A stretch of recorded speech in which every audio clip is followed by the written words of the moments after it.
Budget अगर पूरे भारत की परिप्रेक्ष्य में देखा जाए तो निश्चित रूप से एक अच्छा बजट है। झारखंड क्षेत्र की फिर से उपेक्षा नजर आई।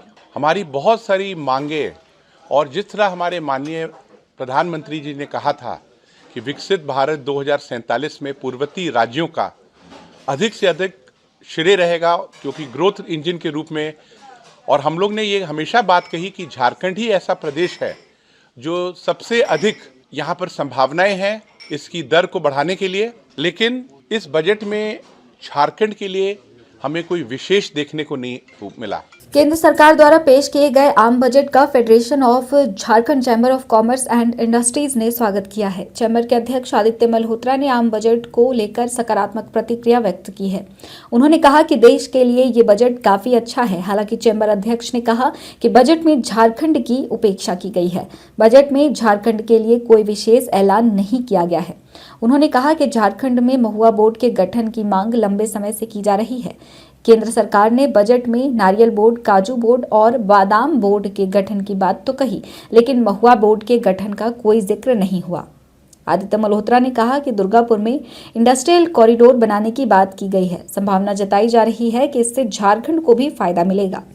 हालांकि बहुत सारे ऐसे ऐलान हैं जिसमें अप्रत्यक्ष रूप से झारखंड को भी लाभ मिलेगा, और ऐसी चीजें पूरे देश के लिए हैं और हम उनका स्वागत करते हैं।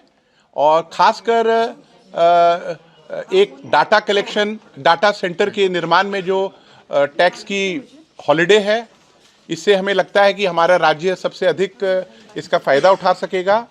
और ऐसे बहुत सारे इश्यूज़ हैं जिसमें हमारे राज्य को भी बेनिफिट मिलेगा। लेकिन विशेष रूप से हम लोग ने एक और मांग की थी कि महुआ बोर्ड की स्थापना हो। इस बजट में हमने देखा कि किस तरह से नारियल बोर्ड, आपके काजू बोर्ड, बादाम बोर्ड, पाइन नट्स, ऐसे बहुत सारे विषयों पे बोर्ड की स्थापना हुई है। लेकिन महुआ बोर्ड हम लोग को, हमारी मांग थी, वो हमें देखने को नहीं मिला। और खनन से जुड़ी अब जो है मिनरल्स जो है वो पहले की उपेक्षा और महंगी होंगी। तो हमें लगता है कि अगर रॉयल्टी के तर्ज पे हमारे प्रदेश को अधिक पैसा मिल पाएगा तो वो एक स्वागत का विषय होगा। और इंडस्ट्रियल कॉरिडोर की जो बात हो रही है और दुर्गापुर में जिस तरह का विकास हो रहा है, उसका लाभ अगर अप्रत्यक्ष रूप से झारखंड को मिल पाएगा तो बहुत स्वागत का विषय होगा।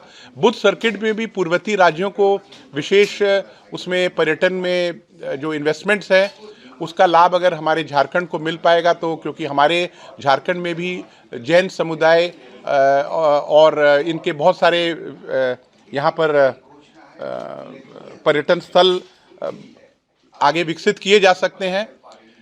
न्यूक्लियर पावर को अगर हम लोग देखें तो उसमें भी जो सरकार ने इस बार जो अनाउंसमेंट किया है कि उसमें भी कुछ बढ़त होने का है, हमारे राज्य को भी इसका फ़ायदा मिल सकता है।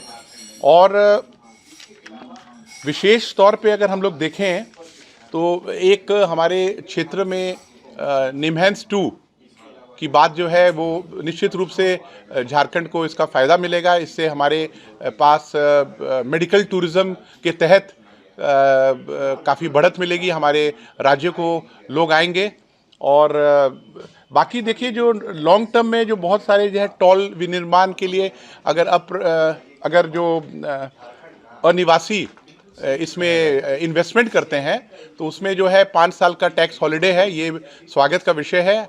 हमारे प्रदेश में काफ़ी एक्सप्रेसवेज और नेशनल हाईवेज का निर्माण भी चल रहा है और उसमें टोल के लिए जो लोग आएंगे उसका इससे ये उनकी बढ़ेगी झारखंड में आने के लिए।